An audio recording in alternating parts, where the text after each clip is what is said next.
This video is for my blog, Poetry, the Art and Soul of Therapy.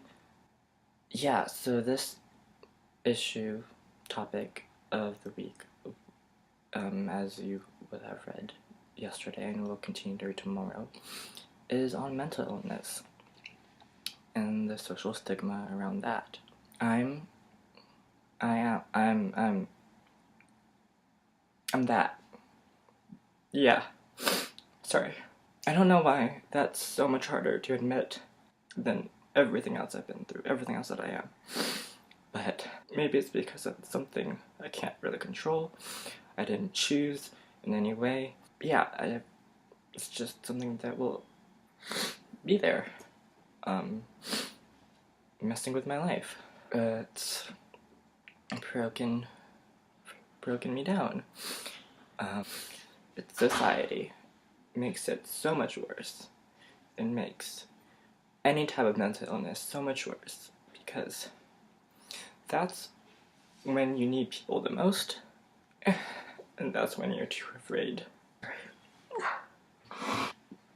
I'm just gonna hide behind these so you can't see me cry. It's when you're too afraid to go to them for help, because we know how broken we are, but we don't want other people to see that. We don't want people to love us less, abandon us, or just make us feel worse about ourselves than we already do. This is why I wrote so many poems on this issue. In this poem, Apathetic Artist, you probably wouldn't have even known unless I've shared with you that it's about a mental illness, being bipolar. So bipolar, best as I can explain it, for me it's not being in control of my emotions. You're angry for no reason, you're happy for no reason, and it's not just angry, it's not just happy, it's fury, it's depression, it's not caring about anything at all. It's apathy. You're not happy because something good happened. You're not sad because something sad happened. You just are. But they're so strong, they just control you and prevent you from living. It prevents you from being you, because you don't know who you are when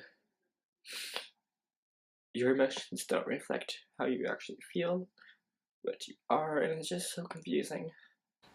So many years of not knowing what it's like to be normal, and I'm not normal in so many other ways. I feel like this, beyond everything else, makes me feel less human.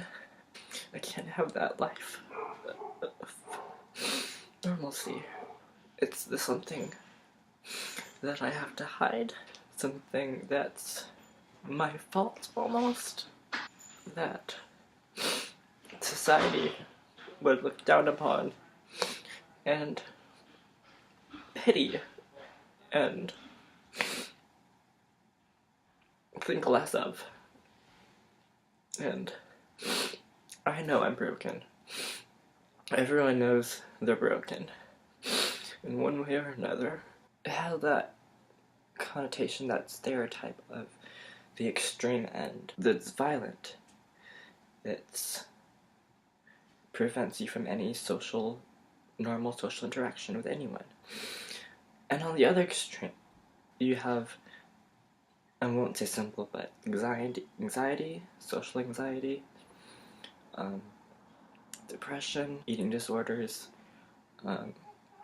There's all these things that aren't really our fault, but we think it is, and we blame ourselves for it, and just compounds the problem. When you're told you have a mental illness, or you figure out you have a mental illness, you associate that, on some level at least, to the violent, the extreme, the things you see in movies and television that people laugh about, that people are afraid of, that that isn't what it really is.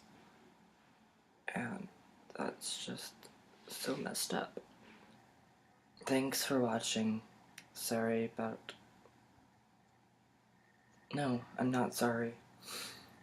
I'm not sorry I have emotions. I'm not sorry that I'm upset. I won't apologize for that, or myself. And neither should you. And I'll keep talking about these issues, because they need to be talked about. If I'm not gonna say something, who will? Hi. Okay, so... yeah, that happened. As you can see, different shirt, different day. Time to compose myself. So yeah, it really sucks that I have to come out as bipolar, or I don't have to, but that's a thing. That these stigmas, coming out as anything, you weren't born in a closet, you're shoved into a closet by society, and coming out is you opening the door and setting yourself free. And it can be dangerous. You will be judged by people, and it's something very courageous and brave. Um, that has that you have to be in a healthy position, mentally and emotionally, in order to do that safely. Poetry was how I was able to say these things without saying them before I was ready. So I'm showing you poetry at the beginning of before you can speak. That way you can still write, put the words out. And then, I mean, it's been years, almost a decade, and for some cases for me, that I've been able to talk about things like this. So it is an experience, and everyone's on their own timeline, so everyone has their own timing, and you have to know what that is for yourself, and you can't compare yourself to other people's timelines. We're all different, we're all unique, and that makes us special. So, thanks. Hashtag David is right.